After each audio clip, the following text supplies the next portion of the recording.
Hello everyone, this is doctor Sam. अच्छा जी, आज हम स्टार्ट कर रहे हैं मीडिएटर्स ऑफ इन्फ्लेमेशन। देखिए जी, मीडिएटर्स क्या है? Substances that initiate and regulate inflammatory process. अब इसमें हमारे पास कौन कौन से हैं? इसमें हमारे पास है वेजो एक्टिव एमीन्स, जिस तरह serotonin and histamine.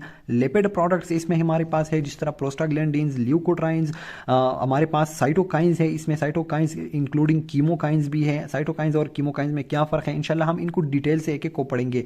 Products of complement activation, यानी कि आप लोग का जो कंप्लीमेंट सिस्टम है, it is also a mediator of inflammation. तो मीडिएटर्स क्या है? जो किसी भी इन्फ्लेमेशन को स्टार्ट कर देते हैं, इनिशिएट कर देते हैं और फिर उसको रेगुलेट भी करते हैं। अच्छा जी, कौन कौन से हमारे पास ये सारे इन्फ्लेमेटरी मीडिएटर्स हैं? देखिए जी, इस टेबल में जो है सारी जितनी भी आप लोगों की मीडिएटर्स हैं वो उनको इंक्लूड किया गया है। जिस तरह मैंने आप लोग को बता दिया कि हमारे पास सबसे पहले कौन से थे, वेजो एक्टिव एमीन्स थे। वेजो एक्टिव एमीन में आप लोग का हिस्टामिन और सेरोटोनिन आता है। उसके बाद जो लिपिड्स वाले थे तो प्रोस्टाग्लैंडिन एंड ल्यूकोट्राइन। ये लिपिड्स कैसे हैं? क्योंकि ये एरिकोडोनिक एसिड से डिराइड होते हैं और एरिकोडोनिक एसिड जो है वो आप लोगों की सेल मेम्ब्रेन से आता है। अच्छा जी, उसके बाद मैंने आप लोग को बता दिया कि साइटोकाइंस है और कीमोकाइंस है। फाइनली आप लोगों के पास और भी कुछ प्रोडक्ट्स हैं, जिस तरह प्लेटलेट एक्टिवेटिंग फैक्टर्स है, ये भी एक मीडिएटर है इन्फ्लेमेशन का। कंप्लीमेंट सिस्टम है आप लोगों का, और फाइनली काइनिन्स है। तो ये डिफरेंट टाइप की मीडिएटर्स है। एटलीस्ट अभी तक आप लोगों को इनके नाम ही पता होने चाहिए, बाकी हम हर एक को इंशाल्लाह डिटेल से ही पढ़ने वाले हैं। अच्छा जी, इनके जो सोर्सेज है तो वो मोस्टली क्या है? हमारे पास मास्ट सेल है, बेजोपिल है, प्लेटलेट्स है, फिर यहाँ पर दोबारा से मास्ट सेल। उसके बाद देखिए जी, ल्यूकोसाइट्स है, मास्ट सेल, ल्यूकोसाइट तकरीबन। देखिए जी, इन दोनों का अगर आप लोग देखेंगे तो सेम है। यहाँ पर भी मास्ट सेल है, बेजोपिल, तो इसी तरह। लेकिन जब डिटेल में हम पढ़ेंगे तो ये सारी चीज़ें आप लोगों को क्लियर हो जाएंगी। इसी तरह इनकी जो फंक्शंस है, एक्शन है, जिस तरह ये वेजोडाइलेशन, ये हाँ लास्ट में इंशाल्लाह हम पढ़ेंगे हर एक का, तो क्लियर हो जाएंगे आप लोग को बहुत इसी तरह। ये टेबल आप लोग बाद में देखेंगे तो टेबल अच्छी तरह समझ आएगा। अब हम इसके बाद हमारे पास क्या है नेक्स्ट, कि ये जो मीडिएटर्स हैं इनकी प्रोडक्शन कहां से होती है, कैसे होती है, कहां पर होती है, ये हम डिस्कस करते हैं। तो प्रोडक्शन देखिए जी, मीडिएटर्स जो है ये लोकली प्रोड्यूस्ड भी हो सकते हैं, मतलब इन्फ्लेमेटरी जगह पर जो सेल्स है, जिस तरह मैक्रोपेजेस, बेजोपेल वहां पर प्रेजेंट होते हैं ना लोकली, तो वहां पर प्रोड्यूस लोकली बाय सेल्स। ऐसा भी हो सकता है at the site of inflammation, या derived from circulating inactive precursors. जिस तरह आप लोगों की सर्कुलेटिंग इनएक्टिव प्रिकर्सर्स क्या है? आप लोगों की कंप्लीमेंट प्रोटीन्स है। तो वो आप लोग जो है वो दोबारा से कोई इन्फ्लेमेटरी एजेंट आ जाएगा तो वो उनको एक्टिवेट कर देता है। तो कंप्लीमेंट सिस्टम जब एक्टिवेट हो जाता है तो फिर वो एक्ट करता है as a mediator of inflammation. अब हम देखते हैं कि जो लोकली सेल के वो है produce locally in the cells, तो वो क्या है? उसको हम कहते हैं सेल डिराइव्ड मीडिएटर्स। अच्छा जी, जाहिर बात है सेल डिराइव्ड मीडिएटर्स जो है वो कहां पर होते हैं? रैपिडली रिलीज, क्योंकि सेल के अंदर ऑलरेडी बने हुए पड़े हैं। अच्छा जी, तो बने हुए पड़े हैं सेल के अंदर, तो rapidly release from the intracellular granules. जिस तरह आप लोग की एमीन्स है, एमीन्स मतलब हिस्टामीन्स, सेरोटोनिन, ये एमीन्स है आप लोग के। तो आप लोग को पता है कि हिस्टामीन्स कहां पर पड़े होते हैं? मास्ट सेल के अंदर पड़े होते हैं ग्रेन्यूल्स के अंदर, तो उनकी डीग्रेनुलेशन की वजह से वो रिलीज जाते हैं। तो ये क्या है? ये सेल डिराइव्ड मीडिएटर है। अच्छा जी, अब उसके बाद हम आते हैं या सिंथेसिस डिनो। जिस तरह प्रोस्टाग्लैंडिन, ल्यूकोट्राइन, साइटोकाइन जो है वो हमारे पास जब कोई स्टिमुलस आ जाता है, जिस तरह आप लोग का एक इंजरी आ जाता है, तो फिर वो सेल मेम्ब्रेन से जो है वो सारी चीजें डिराइव हो जाती है, एरिकोडोनिक एसिड एंड इस तरह। अच्छा जी, तो ये क्या? ये सेल डिराइव्ड मीडिएटर्स हैं।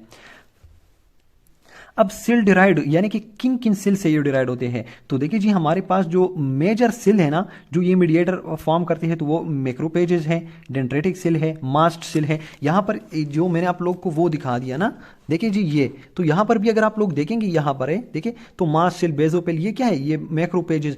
They are the major cells of production of inflammatory mediators.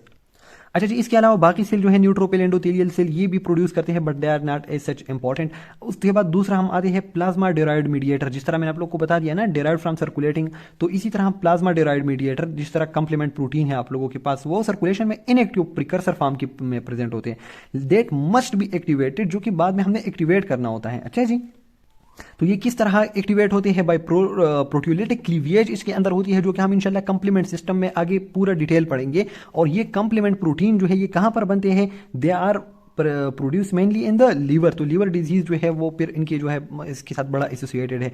अच्छा जी, और ये जो है they are effective against circulating microbes. अच्छा जी, तो ये बात आप लोग को याद होनी चाहिए। यहाँ पर हमारा मकसद जो था वो क्या था, वो प्रोडक्शन ऑफ मीडिएटर था। अगर आप लोगों से कोई पूछेगा कि कहाँ पर प्रोड्यूस होते हैं, तो जाहिर बात है सेल डिराइव्ड मीडिएटर्स है। अच्छा जी, जो कि हमारे पास मैक्रोफेजेस, डेंड्रिटिक सेल और मास्ट सेल के अंदर ग्रेन्यूल्स में प्रेजेंट होते हैं। अच्छा जी, इंट्रासेल्युलर ग्रेन्यूल्स में, और ये प्री फॉर्म्ड है और रैपिडली रिलीजिंग है। इसके बाद हमारे पास प्लाज्मा डिराइव्ड मीडिएटर्स है, जिसमें हमारे पास कंप्लीमेंट प्रोटीन्स है, और ये कहां पर बनते हैं, लीवर के अंदर। अच्छा जी, उसके बाद लाइफ स्पेन की बात आती है कि ये मीडिएटर कब तक काम करेंगे। जाहिर बात है जब तक हमारे पास इन्फ्लेमेशन रहेगा तो ये मीडिएटर रहेंगे। तो most of the mediators are short lived, बहुत कम टाइम के लिए होते हैं, और बाद में जो है एंजाइम्स और ये चीजें जो है आकर इनको डीएक्टिवेट करते हैं, ताकि हमारे पास एक चिक एंड बैलेंस रहे। ऐसा ना हो कि प्रोलॉन्ग जो है इन्फ्लेमेशन होता रहे, फिर डेट बिकम अ डिजीज, बहुत सीवियर की तरफ जाते हैं।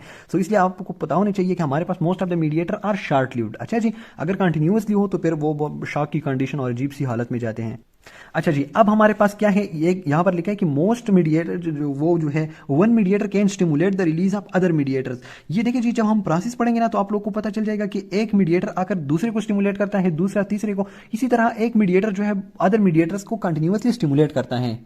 देखिए जी, यहाँ पर एग्जांपल दिया हुआ है, ये आगे हम पढ़ेंगे भी कि प्रोडक्ट्स ऑफ कंप्लीमेंट एक्टिवेशन, जो अगर कंप्लीमेंट सिस्टम एक्टिवेट हो जाता है तो वो हिस्टामिन की रिलीज कर देता है। इसी तरह अगर साइटोकाइन जो है हमारे पास टीएनएफ, जब वो एंडोथेलियल सेल पर एक्ट करता है तो हमारे पास इंटरल्यूकिन 1 जो है वो जनरेट हो जाता है। देखिए जी, टीएनएफ ने किस चीज पर एक्ट किया, एंडोथेलियल सेल पर, और इंटरल्यूकिन 1 जो है वो प्रोड्यूस हुआ, और इंटरल्यूकिन के साथ 1 के साथ साथ बहुत सारी कीमोकाइंस जो है वो भी प्रोड्यूस हो जाते हैं। अच्छा जी, तो इसी तरह एक चीज ने दूसरे पे एक्ट करके तीसरे को एक्टिवेट कर दिया। So one mediator can stimulate the release of other mediators, और ये किस चीज के लिए होते हैं, ताकि हमारे पास जो मैकेनिज्म है वो एम्पलीफाई हो सके।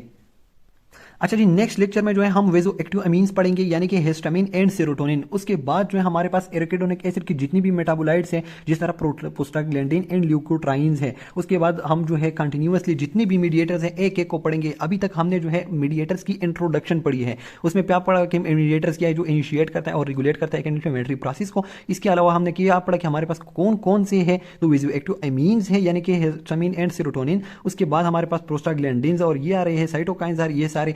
अब इनकी जो है हमने प्रोडक्शन पढ़ी कि ये कहां पर प्रोड्यूस होते हैं। तो जब कोई इंजरी आ जाती है तो इंजरी के रिजल्ट में हमारे पास इनकी प्रोडक्शन होती है, या तो लोकली जो है सेल्स जो प्रेजेंट होते हैं वो इनको बनाते हैं, मतलब उनके अंदर प्री फॉर्म प्रेजेंट होते हैं और रैपिडली रिलीज हो जाते हैं।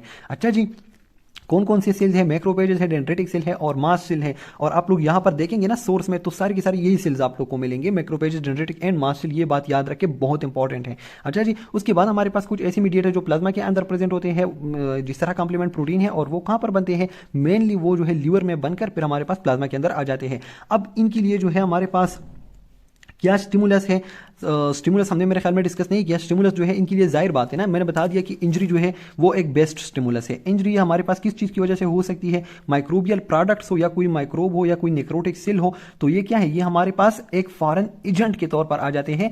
तो पूरा सिस्टम जो है इन्फ्लेमेशन, इन्फ्लेमेटरी मीडिएटर जो वो एक्टिव हो जाती है। जिस तरह मैंने आप लोग को फर्स्ट लेक्चर में बता दिया था कि जब कोई इंजरी आती है ना, इंजरी, तो वो हमारे पास मैक्रोफेजेस और ये सारे उनको डिटेक्ट करते हैं और इन्फ्लेमेटरी मीडिएटर रिलीज करते हैं। तो ये स्टिमुलस हो गया आप लोगों का। इसी तरह लाइफ स्पेन का मैंने बता दिया कि जल्दी खत्म होना है इनको, और बाकी एक मीडिएटर जो दूसरे को एक्टिवेट कर सकता है। इंशाल्लाह see you in the next lecture bye with you to amine, histamine and serotonin.